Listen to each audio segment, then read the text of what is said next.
अलीगढ़ में पुराने शहर के नाम से प्रसिद्ध एवं सबसे व्यस्ततम बाजार कहे जाने वाले 12 द्वारी के जर्जर हो रहे 12 खंबे रूपी स्तंभ जल्द ही एक नए रूप में दिखाई पड़ेंगे। इसके लिए नगर निगम ने बोर्ड की होने वाली बैठक में प्रस्ताव रखने के साथ ही उसकी सूरत बदलने का महत्वपूर्ण निर्णय लेकर अमली जामा पहनाया जाएगा। दरअसल ITI एक्टिविस्ट पंडित केशव देव द्वारा मांगी गई एक जन सूचना के जवाब में नगर निगम ने जानकारी उपलब्ध कराई है। महानगर के 12 द्वारी बाजार स्थित सब्जी बाजार के मध्य में एक जर्जर स्तंभ है। कुछ लोग इसे पुराना घंटाघर बताते हैं तो कुछ लोग इसकी पहचान 12 खंबा के नाम से जानते हैं। दशकों पुराने इस स्तंभ में गारे चूने एवं पुरानी ईंटों का प्रयोग किया गया है। वर्षों से ये बेहद जर्जर हालात में पड़ा हुआ है। नए मेयर प्रशांत सिंघल का कैंप कार्यालय 12 द्वारी के पास ही सराय लवरिया में है। केशव देव ने वर्ष 2022 में नगर निगम से इस स्तंभ के सुंदरीकरण को लेकर जन सूचना मांगी थी। अब नगर निगम की होने वाली बोर्ड बैठक में प्रस्ताव रखा जाएगा। उन्होंने आरोप लगाया कि इस पर अवैध कब्जा किया जा रहा है। इस मामले में सीएम योगी आदित्यनाथ से भी शिकायत की गई है। जब हम यहाँ अलीगढ़ में आया था तो हमने पहले कम से कम 2 साल तक अलीगढ़ का निरीक्षण किया। कौन सी यहाँ संपत्तियाँ हैं, कौन सी धार्मिक संपत्तियाँ हैं, कौन सी हमारे हिंदू संपत्तियाँ हैं। और उसी में हमें शहर में जब जाता हूँ ऊपरकोट, 12 द्वारी, फूल चौक, तो हमने देखा यहाँ इतना सुंदर एक हिंदू राष्ट्रीय संपत्ति स्तंभ है जिस पर भगवान शिव स्वरूप ओम के चिन्ह भी प्राकृतिक हैं। खंडित होता जा रहा है। ये हमारे देश की संपत्ति लुप्त होती जा रही है। जब हमने उसके बारे में जाना तो लोगों ने बताया मुझे कि 12 खंबा है, छोटा घंटाघर है, लेकिन मुझे वो छोटा घंटाघर या 12 खंबा नहीं लगा। वो तो शिव स्वरूप एक स्तंभ लगा, जैसे ओम के चित्र थे उस पर। तो हमारे पूर्व राजाओं ने या ऋषि मुनियों ने उसको निर्माण किया गया हो। हमने फिर 2020 में इस पर लिखापढ़ी शुरू की। 2021 में कोरोना लग गया। कोरोना काल में विकास प्राधिकरण, स्मार्ट सिटी और नगर निगम ने उसका निस्तारण किया कि अभी धन हमारे पास नहीं है, पैसा आएगा और कोरोना ख़त्म होगा तो इसका सौंदर्यीकरण कराएंगे। लेकिन 2 साल फिर इन्होंने निकाल दिए। विधानसभा का चुनाव भी निकल गया और 2022 में इसी महीने जून में हमने एक शिकायत की। शिकायत के बाद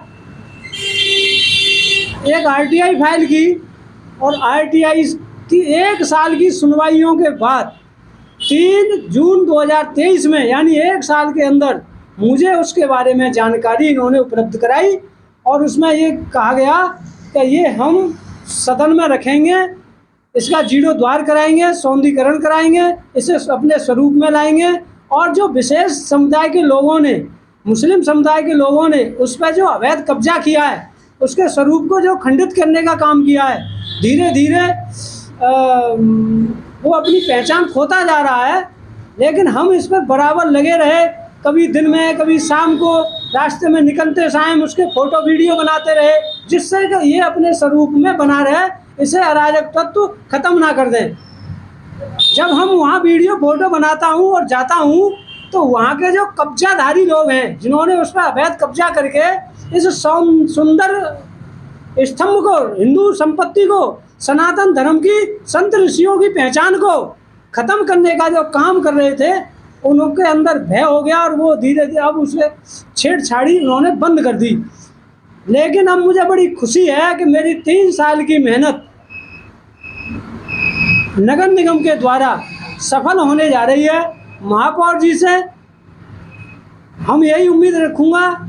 माननीय योगी जी को भी हमने पत्र लिखा था, शायद माननीय मुख्यमंत्री जी की संज्ञान में आने के बाद उस पर कार्रवाई हुई हो और कार्रवाई को लेकर इन्होंने इसे मुझे समाधान के लिए RTI में जवाब दिया हो। माननीय मुख्यमंत्री जी का भी आभार करूंगा कि उन्होंने मेरी शिकायत पर संज्ञान लिया और इनको जवाब देने के लिए कहा, राष्ट्रीय हिंदू संपत्ति को बचाने का कहा।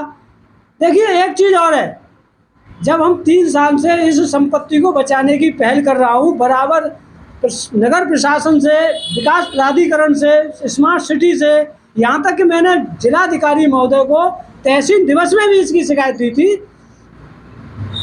इससे भयभीत होकर के या जब कार्रवाई होती है और वो वहाँ निरीक्षण करने जाते हैं, नगर प्रशासन उसका देखने जाता है तो अवैध कब्जा वालों से स्वाभाविक है पूछता होगा, तो वहाँ हमारा नाम आता होगा।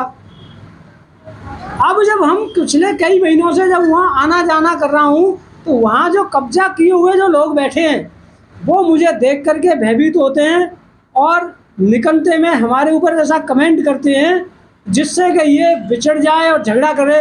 लेकिन हम एक संत स्वरूप आदमी हूँ, सनातनी हूँ, हमारे विचारधारा में भी झगड़ा नहीं है हम, लेकिन उनकी बातों से ऐसा लगता है अगर हमारी जगह कोई और होता तो शायद वहाँ कई बार झगड़ा भी हो सकता है, वो झगड़ भी सकता है, क्योंकि वो ऐसे शब्द बोलते हैं जो हम सहन कर जाता हूँ।